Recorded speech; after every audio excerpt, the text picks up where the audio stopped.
नमस्कार दर्शकों, आज मैं आपको सुनाऊंगी धर्मराज जी की बहुत ही रोचक कहानी। एक समय की बात है, एक हाथी धर्मनगरी पहुंचा। धर्मराज जी उससे पूछा, हाथी, तेरी काया तो पहाड़ के समान होता है, फिर भी तुम सब एक छोटे से मनुष्य के बस में कैसे रहते हो? हाथी ने कहा, महाराज, मनुष्य के बस में मैं तो क्या, आप भी हो सकते हैं, यहाँ तक कि त्रिदेव भी।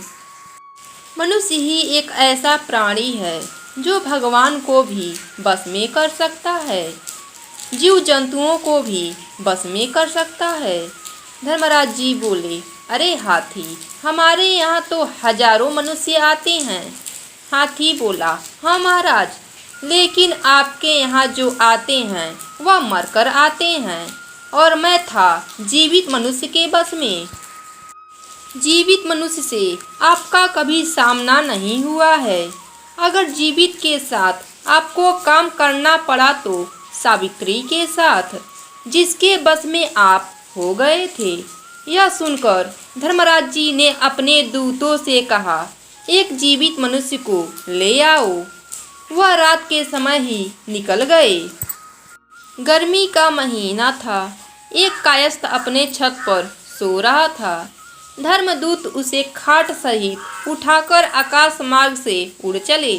जब दूत उसकी खाट लेकर ऊपर उड़ रहे थे तो उसकी आंख अचानक खुल गई।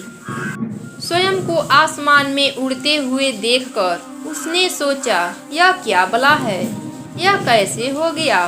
फिर सोचा, यदि मैं हिलूंगा तो नीचे जमीन पर गिर जाऊंगा और मर जाऊंगा।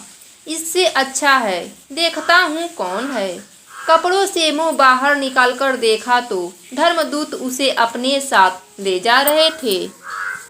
कायस ने सोचा, धर्मदूत तो मरने के बाद अपने साथ मुझे ले जाते, लेकिन मुझे जिंदा ही क्यों ले जा रहे हैं? फिर सोचा, कहीं मैं स्वप्न तो नहीं देख रहा हूँ।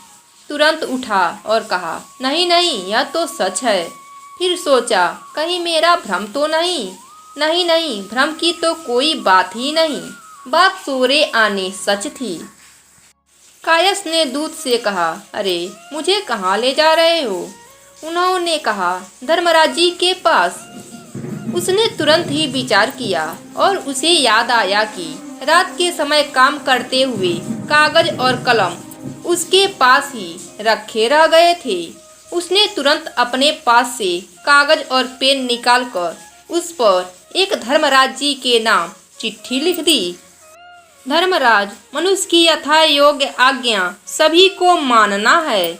और नीचे श्री हरि लिख दिया और उसने अपने जेब में रख दिया। यमदूत उसी अवस्था में उसे लेकर स्वर्गलोक पहुंच गए। सभा में जाकर उसे नीचे उतार दिया।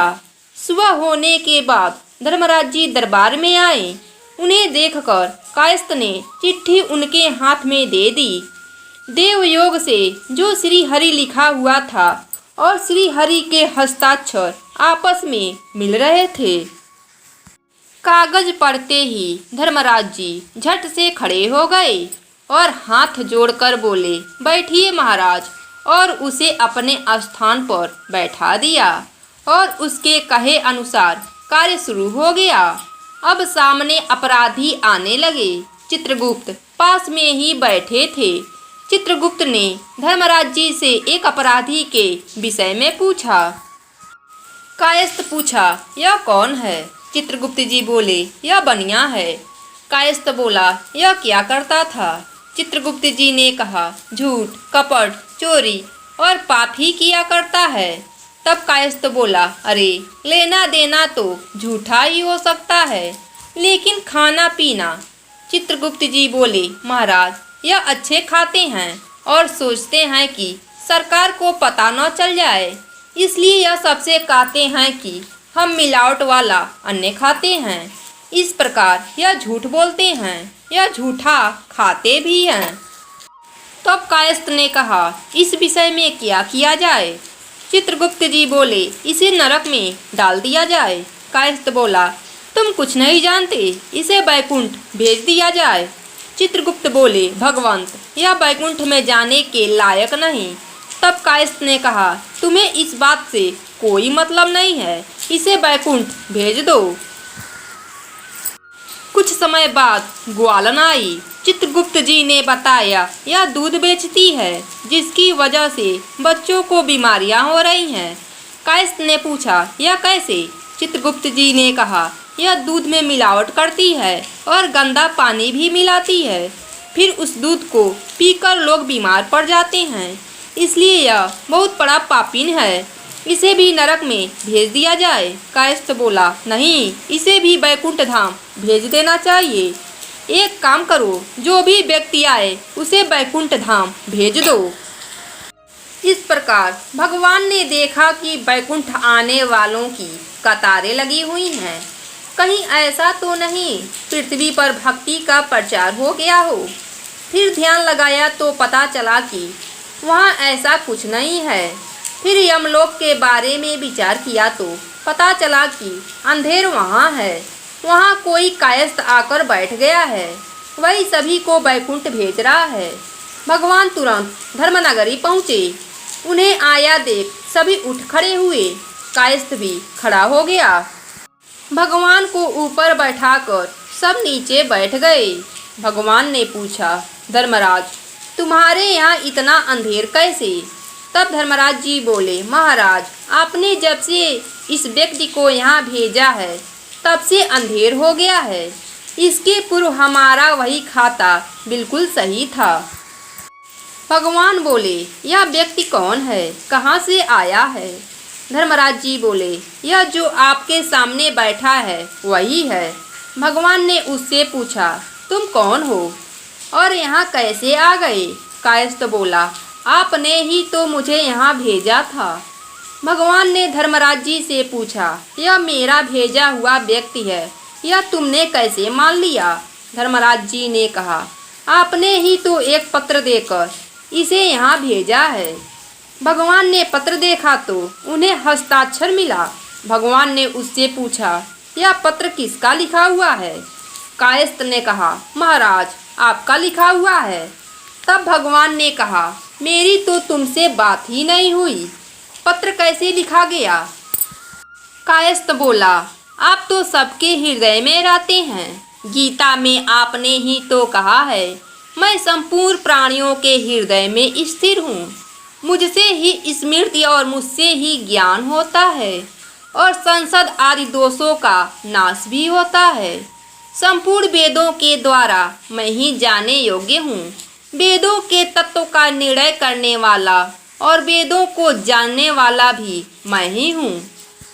जब दिल में यह ज्ञान हुआ, स्मृति पर विचार हुए, तभी तो मैंने यह पत्र लिखा।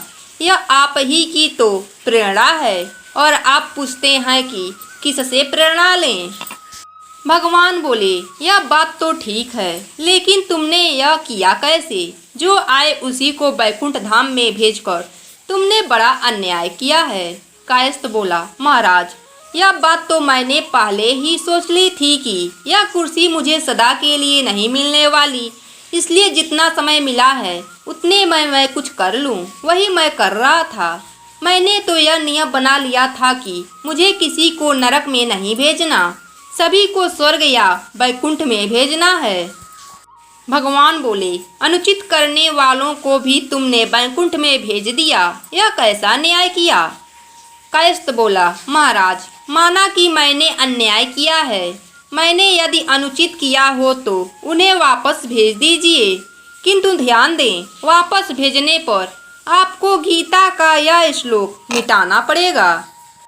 भगवान ने कहा, क्यों? तब कायस्थ बोला, आपने ही तो कहा है, मेरे परम धाम को प्राप्त होकर कोई भी वापस नहीं आता, क्योंकि मेरे परम धाम को परम गति कहा जाता है। यदि आपके परम धाम को जाकर वापस लौटे तो आपको गीता के इस श्लोक को मिटाना पड़ेगा। भगवान बोले, अरे यह तो बड़ा चालाक है। भगवान ने पूछा, तुम कौन हो? वह बोला, मैं कायस्थ हूँ। तब भगवान ने कहा, तभी तुम्हारी बुद्धि ऐसी है। तब भगवान ने धर्मराज जी से कहा, अब तक जो हुआ सो हुआ, अब हम चलते हैं, तुम अपना काम ठीक से करना। जैसे ही भगवान चलने को हुए तो कायस्थ भी उनके साथ चल पड़ा।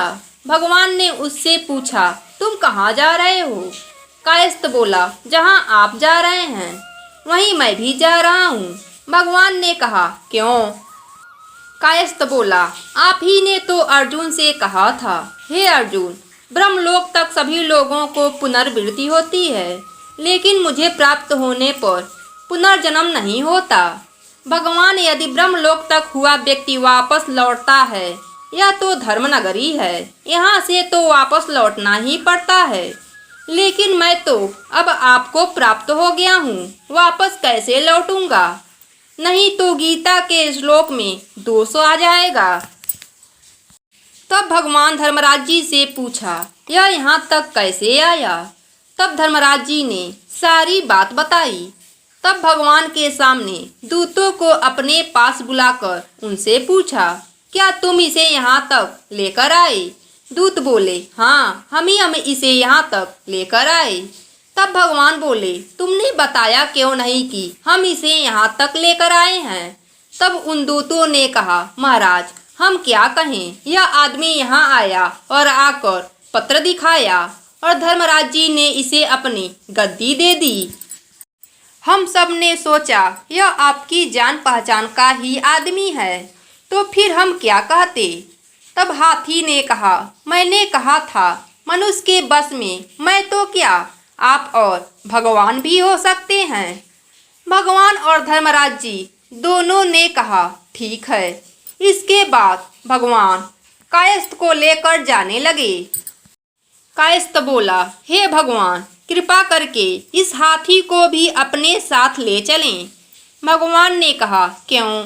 तब उसने कहा, इसने भी तो आपके दर्शन कर लिए हैं, यह बेचारा आपका दर्शन करने के बाद यमलोक में कैसे रहेगा? तब भगवान बोले, इसे भी अपने साथ ले लो। और भगवान दोनों को साथ लेकर वैकुंठ धाम को चले गए।